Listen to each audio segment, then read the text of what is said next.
কেউ কেউ বলছেন যে ফরিদপুরের সাথে আমাদেরকে জুড়ে দেওয়া হবে, এটা জীবনেও হবে না। বরঞ্চ আমরা একটা সময় আসবে আমরা বৃহত্তর যশোরকে একটা যশোর ডিভিশনের জন্য আন্দোলন করব।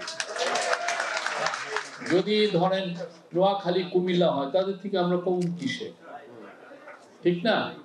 আর আমি আসাদ ভাইকে বলছি যে আসাদ ভাই আমাদের পার্লামেন্টে যদি আসেন, অবশ্যই আসাদ ভাই এটার নেতৃত্ব দিবেন। যশোরের তো কমতি কিছু নাই, আমি কোনো কিছুতে যশোর খুবই একটা মানে জোরে সোরে কথা বলে তার প্রেজেন্সটা জানায় না, শান্ত শিষ্ট, তার একটা কালচার, একটা এক্সিস্টেন্স আছে, যে জিনিসটা অনেকে বুঝতে পারে। ভাবেন যে আমরা বুঝি খুব রোগাশোকা মানুষ, একটু নড়াচড় একটু খেলে দিলেই আমরা আর থাকবো না, ব্যাপারটাতে আনা।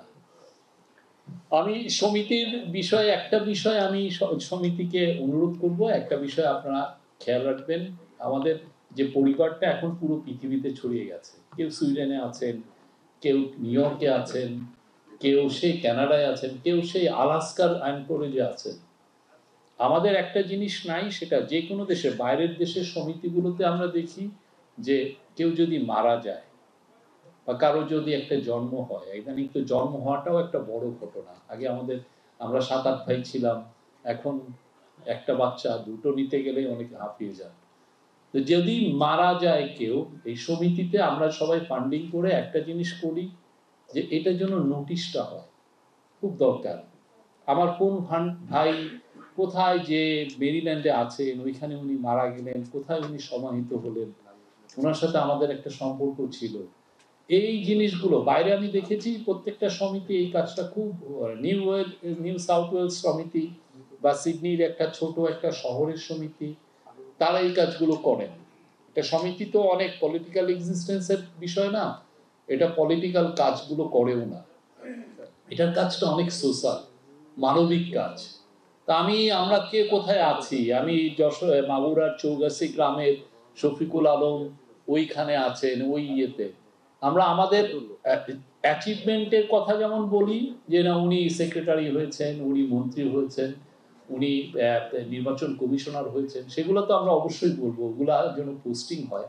কিন্তু অ্যাট দ্য সেম টাইম আমাদের কোনো ভাই যদি কোথাও যে মারা যান, এটার জন্য নোটিশে আসে, এটার কম্পাইলেশনের জন্য আমরা জন্য একটা ইয়ে, আমরা এটা ডাইরেক্টরি করি, ভালো, এটা অ্যাডভার্টাইজমেন্ট ওঠানোর জন্য ভালো, it can B a source of income. কিন্তু অ্যাট দ্য সেম টাইম এই জিনিসটার জন্য আমরা খেয়াল রাখি যে কারা কারা আছেন।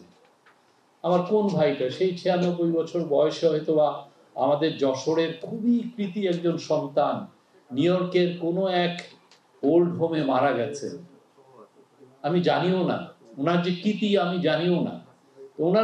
ওনার যে চলে যাওয়াটা, এটা যাতে আমাদের এই আসে, আমরা যেন অনলাইনে হলেও এই বিষয়টা সবাইকে জানাই। এই কাজটা যশোর সমিতি প্রতি বছর পিকনিক, প্রতি বছর আমরা ইলেকশন, প্রতি বছর আমরা এই ভাইকে সম্বর্ধনা, এটার বাইরে যেন এইটা একটা খুবই ইম্পর্টেন্ট সোশ্যাল কাজ।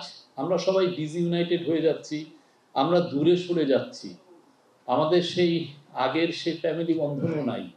কিন্তু যাতে এই সমিতিগুলোর জন্য একটা সবাইকে একটা ছাতার নিচে নিয়ে এসে সবার ইনফরমেশন গুলো টুকে রাখে, যে উনি ওই গ্রামে ছিলেন, হরিণাকুণ্ডের মাঝদায়ের গ্রামের, হ্যাঁ, অমিত সাহা মারা গেছেন ওইখানে, উনি হয়তোবা ওই অমিত সাহা হয়তোবা নিউ ইয়র্কের পুরো এই জন্য রেল সিস্টেমটাকে চেঞ্জ করে দিয়েছেন, একটা সুকৃতি সন্তান, আমি জানিও না। এই নিউজগুলো আসলে আমাদের যারা যশোর সমিতিতে যারা আছি, আমাদের ফিউচার জেনারেশন যারা আসবে, তারা ইন্সপায়ার্ড হবে, তারা মনে করবে যে না এটা একটা খুবই সোশ্যালি খুবই ইম্পর্টেন্ট একটা অর্গানাইজেশন, এটার সাথে আমি রিলেট করার চেষ্টা করি। কারণ ইয়াং জেনারেশনকে তো আপনি অ্যাপিল করতে হবে, সেইখানে এসে তো আর ভোট চাবে না, সেই রকম একটা অ্যাসোসিয়েশন, একই যে আমি যে বৃহত্তর যশোর, এটা যে একটা আলাদা জিনিস, আমাদের যে একটা মুখের ভাষাটা অনেকের চেয়ে ডিফারেন্ট। আমরা এইদিকে হচ্ছে গড়াই নদী, ওই দিক দিয়ে ভৈরবের মাঝখানে সেই ব্রিটিশদের সবচেয়ে পুরনো ডিস্ট্রিক্ট, এটা হচ্ছে হিস্ট্রি কত যে রিচ, আপনি যদি সতীশচন্দ্র বইটা পড়েন, মানে এইরকম রিচ হিস্ট্রি কারো নাই। সেই ডিস্ট্রিক্টের আমি কিন্তু আমার ছেলে তো সে রিলেট করতে পারতেছে না যশোরের সাথে, তাকে তো রিলেটেড করাতে হবে, তাকে তো আমার এনে বলতে হবে যে বাবা এই এই সমিতির আমি মেম্বার,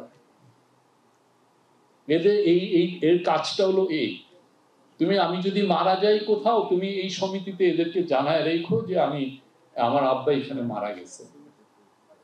খুবই ইম্পর্টেন্ট এই কাজগুলো, এই সমিতিগুলো। আমরা একই কাজ করতেছি, দেখেন ইলেকশন করি, একটা পিকনিক করি, একজনকে সম্বর্ধনা দিই, আর যদি পলিটিক্যাল পার্টির খুব হোমরা চোমরা হয়, সে এসে শিখরের মতো এসে সে হাইজ্যাক করে ফেলে অর্গানাইজেশন গুলোকে, আমরা কিছু বলতেও পারি না। সেই জায়গা থেকে আমাদের বেরোতে হবে, আমরা এই কাজগুলো যেন ইনোভেটিভ কাজ করি, যাতে আমাদের নিউ জেনারেশন তারা প্রাউডলি বলে যে আমরা গ্রেটার যশোরের সন্তান। এটা ডায়ালেক্টটা আমি যশোরের অদ্ভুত সব শব্দ আছে যেগুলো অন্য কোথাও পাবেন না। এই শব্দগুলো এমন আপনি নোয়াখালীতে পাবেন না, কুমিল্লায় পাবেন না, ঢাকায় পাবেন না, তো হারিয়ে যাচ্ছে। তো এগুলো নিয়ে আমরা কাজ করি, যে যশোরের একটা পুরো কৃতিত্ব, যশোরের কালচার, এটার জন্য এই সমিতিতে থাকে, তার ওয়েবসাইটে আসে। এটা খুব ইজি, খুব যে কঠিন, অনেক টাকা পয়সা লাগে তাও না। এই কাজগুলো আমাদের করা উচিত। আমি আর বেশি কিছু বলবো না, আমরা ওয়েট করি, দেখি কাকে কাকে ডিভিশন দেয় আগামী সরকার হয়। আমরাও আমাদের আন্দোলন করব যখন সময় আসবে।